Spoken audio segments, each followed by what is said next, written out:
Budget सत्र के पहले चरण के आखिरी दिन विधायी कार्य को लेकर संसद में नरेंद्र मोदी सरकार की ये बड़ी जीत है। विपक्ष के विरोध और आरोप प्रत्यारोपों के बीच सरकार न केवल खान एवं खनिजों और कोयला विधेयकों को संसद में मंजूरी दिलाने में कामयाब रही, बल्कि विदेशों से ब्लैक मनी लाने में बेहद अहम माने जा रहे कालेधन विधेयक को भी लोकसभा में पेश कर दिया।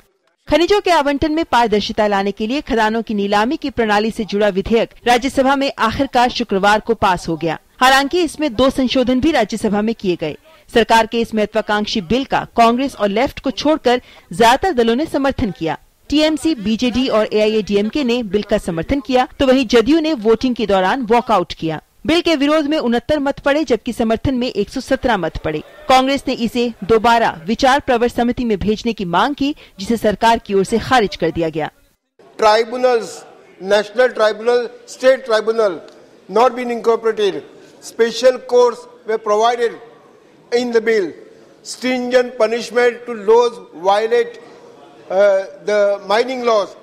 All these provisions which were contained in the 2011 bill were not incorporated by this committee. यह अमेंडमेंट बिल माइनिंग के क्षेत्र में एक क्रांतिकारी बदलाव लाएगा।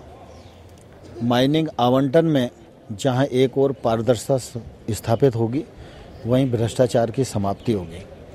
निवेश बढ़ेगा, विवेकाधिकार समाप्त होगा। खनिज नीति में स्थायित्व होगा तो निवेशक आकर्षित होंगे। इंडस्ट्री जीवंत होगी और रोजगार के अवसर सृजित होंगे। एक ट्रांसपेरेंसी प्रोसीजर को लाया जा रहा है, जो खानों के संबंध में सितंबर 2014 तक लगभग 63,000 एप्लीकेशन पेंडिंग थी, उस सारी प्रक्रिया को समाप्त करके डिले को रिड्यूस करने का प्रावधान लाया गया है। प्रोसीजर्स को सिंप्लीफाई किया गया है। सरकार का जो मिनरल के शेयर में जो अधिकार होता था और विशेष रूप से जो राज्यों का अधिकार होता था, उसके लिए ज्यादा चिंता की गई है। बाद में इसे संशोधनों के साथ लोकसभा से मंजूरी मिल गई। विधेयक पर राष्ट्रपति के हस्ताक्षर हो जाने के बाद ये खान एवं खनिज विकास एवं नियमन संशोधन अध्यादेश 2015 की जगह लेगा। वहीं कोयला ब्लॉक नीलामी प्रक्रिया के लिए जरूरी माने जाने वाला कोयला बिल भी आखिरी दिन राज्यसभा में पास हो गया। इस बिल को लोकसभा ने पहले ही पारित कर दिया था। बिल के राज्यसभा से पारित होने के बाद सरकार ने राहत की सांस ली है, क्योंकि कोयला ब्लॉक नीलामी प्रक्रिया की मुश्किलें खत्म हो गई हैं। सरकार के मुताबिक दोनों बिलों के पास होने में बाधा डालने की कांग्रेस की रणनीति विफल हो गई है।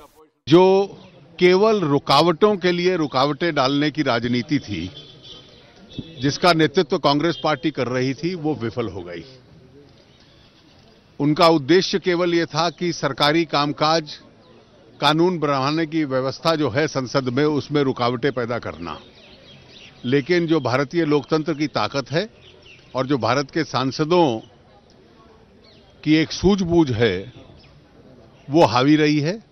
शुक्रवार का दिन सरकार के एजेंडे के लिए बेहद खास रहा, क्योंकि काले धन को लगाम लगाने की दिशा में सरकार ने काला धन विधेयक को लोकसभा में पेश कर दिया।